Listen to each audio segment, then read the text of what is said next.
కలుగునుగాక. త్రియేక దేవుని నామంలో మరి సమయాన్ని ఇచ్చినటువంటి దేవునికును అధ్యక్షుల వారికి ప్రత్యేకమైన వందనాలు తెలియజేస్తూ ఉన్నాం. మంచిది, దావిజులు మన మధ్యకు వస్తున్నారు, మార్గ మధ్యలో ఉన్నారు. కొద్ది సమయాన్ని వాక్యాన్ని అందించడానికి మరి నేను నిలబడి ఉన్నాను. మరి సమయంలో వాక్యం కొరకు చిన్న ప్రార్థన స్థానిక సంఘ కాపరి మోషే గారు ప్రార్థన చేయాలని ప్రేమపూర్వకంగా ఆహ్వానిస్తున్నాం. వాక్యం కొరకు ఆరాధన కొరకు చేశారు. చిన్న ప్రార్థన మన మధ్యకు దైవజనులు వస్తున్నారు. ప్రార్థన చేసుకున్నాం. మహాపరిశుద్ధుడైన తండ్రి, మీకు కృతజ్ఞతలు చెల్లిస్తున్నాం. ఇప్పటి వరకు పాటల ద్వారా నేను స్తుతించుకున్నాం నాయన. ఆరాధన ద్వారా నేను స్తుతించుకునే భాగ్యం ఇచ్చారు, అందుకు స్తోత్రాలు. శ్రేష్టమైన సమయాన్ని మీరు మాకు ఇచ్చినందుకు కృతజ్ఞతలు చెల్లిస్తున్నాం. ఈ సమయంలో ఈ దాసులు నిలవబడి నీ మాటలు అందించుచుండగా మీరే సహాయం చేయమని ప్రార్థన చేస్తున్నాను.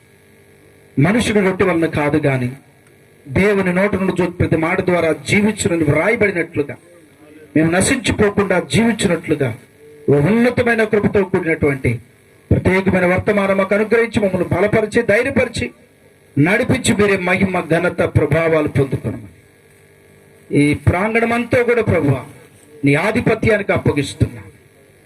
సమస్త అల్లరి కార్యాలు దూరపరచుమని ప్రభువా ఈ ప్రాంతం అంతా నీ పరిశుద్ధ రక్తాన్ని చల్లుతూ రక్తంలో జీవాన్ని విడుదల చేస్తున్నాం. అద్భుతం జరిగించమని పరిశుద్ధుడు రక్షకుడు అని యేసు నామములో ప్రార్థించి వేడుకుంటున్నాము పరమ తండ్రి. ఆమేన్. ఆమేన్. ప్రార్థించిన దావిజనులకు ప్రత్యేకమైన సభల తరపున వందనాలు తెలియజేస్తూ ఉన్నాం. వాక్య ధ్యానంలోకి వెళదాం. మన మధ్యకు దావిజనులు వస్తున్నారు. కొద్ది నిమిషాలు వాక్యాన్ని ధ్యానిద్దాం.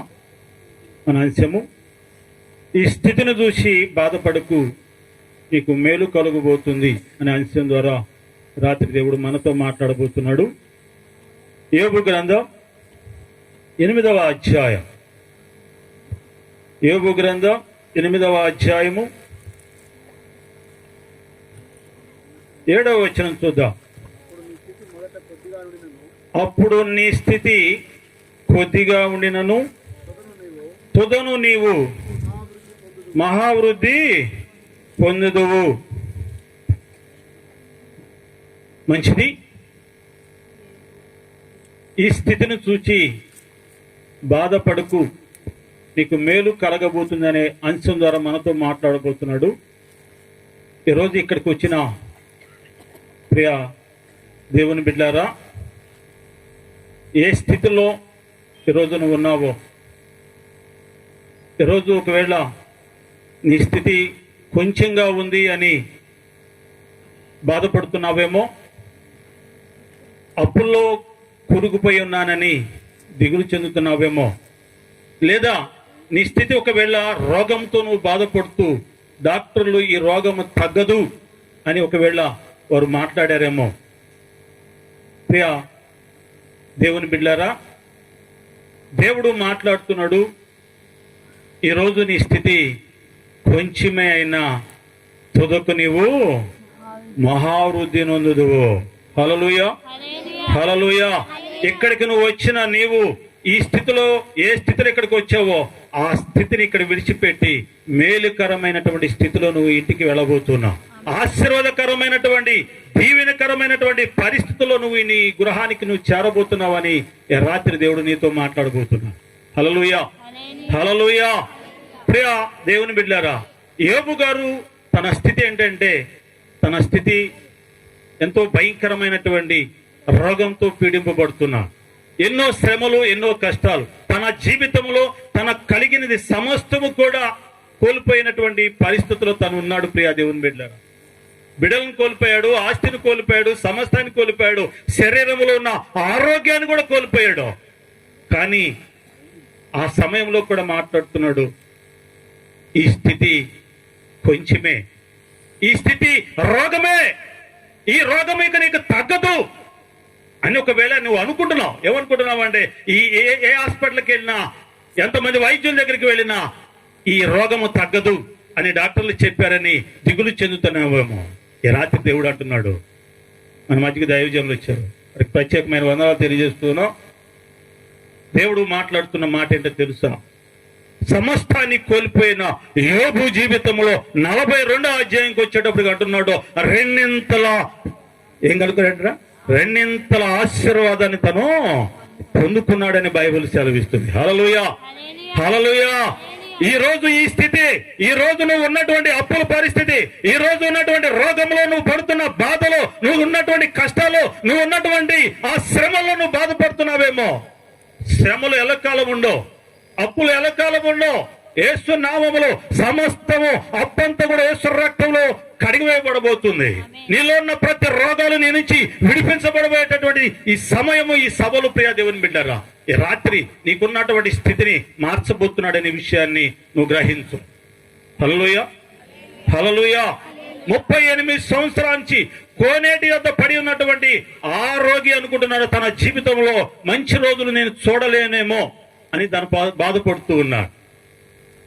తన స్థితికి ఇంతేనేమో, ఇక్కడ పడి ఉండాల్సిందేనేమో. అనేక మంది రోగులు వస్తున్నారు, స్వస్థపడుతున్నారు, వెళ్తున్నారు, కానీ నేను 38 సంవత్సరాల నుంచి ఎక్కడే పడి ఉన్నాను, నా పరిస్థితికి ఇంతేనేమో, నా జీవితం మీకు ఇంతేనేమో అనుకుంటున్నాడండి. కానీ స్థితి మార్చబడలేదా? నా ప్రభు వచ్చాడు అక్కడికి, నేను ప్రకటిస్తున్నా, దేవుడు అక్కడికి వచ్చాడు. తన స్థితిని, అక్కడ పడి ఉన్నటువంటి ఆ స్థితిని మార్చగలిగిన దేవుడు యేసుక్రీస్తు ప్రభువు వారై ఉన్నాడు. హల్లెలూయా. ఈ రోజు నీ స్థితిని కూడా మార్చబోతున్నాడు. ఈ రాత్రి అద్భుతమైన సాక్ష్యాన్ని, వర్తమానాన్ని అందించడానికి దేవుడు తన సేవకులకు మన మధ్యకి నడిపించాడు. ఆ సాక్ష్యమైన నీవు, వాక్యమైన నీ జీవితంలో అద్భుతాలు జరగబోతున్నాయి ప్రియ దేవుని బిడ్డగా. 38 సంవత్సరాల నుంచి పడి ఉన్న ఆ రోగి జీవితాన్ని మార్చిన దేవుడు నీ జీవితాన్ని కూడా మార్చడానికి సమర్థుడు. హల్లెలూయా, హల్లెలూయా. మరొక మాట చెప్పి నా మాటలు ముగిస్తాను ప్రియ దేవుని బిడ్డగా. 2వ రాజుల గ్రంథము 4వ అధ్యాయంలో 1వ వచనం నుంచి కనుక మనం ధ్యానిస్తే, అక్కడ ఒక వ్యక్తి మనకు కానొస్తారు. అప్పులు ఊపులో కూరుకుపోయి, భర్తను కోల్పోయి, బిడ్డలు దాసులుగా వెళ్ళడానికి సమీపించినటువంటి ఆ సమయంలో ఆ తల్లి సేవకుని దగ్గరకు వచ్చి బ్రతిమలాడుతున్నాయా, నా భర్త మీ దగ్గర సేవకునిగా పనిచేశాడు, భర్త చనిపోయాడు, అప్పులోళ్ళు ఇంటి మీద పడ్డారు, అప్పులు తీర్చే శక్తి నాకు లేదు. హల్లెలూయా. అప్పులు ఊబులో కూరుకుపోయిన ఆ స్త్రీ వచ్చి ప్రవక్త అయినటువంటి ఎలీషా దగ్గరికి వచ్చి చెప్తూ ఉంటే, ఆమె జీవితంలో ఇక తన ఇద్దరు భర్తను కోల్పోయింది, బిడ్డలు కూడా కోల్పోయే ఆ పరిస్థితిలో ప్రియ దేవుని బిడ్డరా, దేవాతి దేవుడు అద్భుతమైన కార్యం ఏంటంటే తెలుసా? తన దగ్గర ఉన్నటువంటి, అమ్మా ఇటు చూద్దాం, తన దగ్గర ఏదైతే ఉందో, ఆమె దగ్గర ఏముందంట? నూనె మాత్రమే ఉంది, కొంచెం ఒడిలో నూనె మాత్రమే ఉంది అంటున్నాడు ప్రవక్త. అమ్మా నీ దగ్గర ఉన్న నూనె బయటికి వెళ్ళి అరువుగా తెచ్చుకో, ఏమన్నా పాత్రలు అరువు తెచ్చుకో. అన్ని తెచ్చుకుందండి, ఇంటిలోకి వెళ్ళి నూనె పోస్తుంది, ఎంత పోస్తున్నా తరగటలేదట. తెచ్చినటువంటి అరువు తెచ్చిన ప్రతి పాత్ర కూడా నింపబడిందంట. అంటున్నాడు ప్రవక్త, అమ్మా ఇంకేమైనా ఉన్నాయా? ఏమి లేవయ్యా. సరే ఇప్పుడు వెళ్ళి ఆ నూనె అంగటిలో అమ్మి అప్పు తీర్చుకొని మిగిలిన డబ్బులతో సమృద్ధిగా నీవు నీ కుమారుడు సమృద్ధిగా ఉండండి అంటున్నాడు. హల్లెలూయా. ఆమె జీవితంలో ఇదిగో ఈ అప్పుల ఊపులోంచి నేను బయట పడలేను అనుకున్న ఆమె జీవితంలో స్థితిని మార్చిన దేవుడు ఈ రాత్రి నీ జీవితంలో నీ స్థితిని కూడా మార్చబోతున్నాడు. ఆమేన్. హల్లెలూయా. దేవుని స్తోత్రాలు చెల్లిద్దాం. హల్లెలూయా. ఈ రాత్రి ఏ పరిస్థితిలో ఇక్కడికి వచ్చావు? రోగంతో వచ్చావా? అప్పుల్లో ఊపిలో కూరుకుపోయి దిగులు చెందుతూ ఇక్కడికి వచ్చావా? సమస్యల్లో ఉండి నువ్వు ఇక్కడికి వచ్చావా? ఏ బాధతో ఇక్కడికి వచ్చావో నాకు తెలియదు, కానీ ఈ రాత్రి నీ స్థితిని దేవుడు మార్చబోతున్నాడు. ఆమేన్. హల్లెలూయా. దేవుడు ఈ కొద్ది మాటలు దీవించును గాక. ఆమేన్. సమయం ఇచ్చినటువంటిది సభాధ్యక్షులకి ప్రత్యేకమైన వందనాలు తెలియజేస్తూ ఉన్నాం.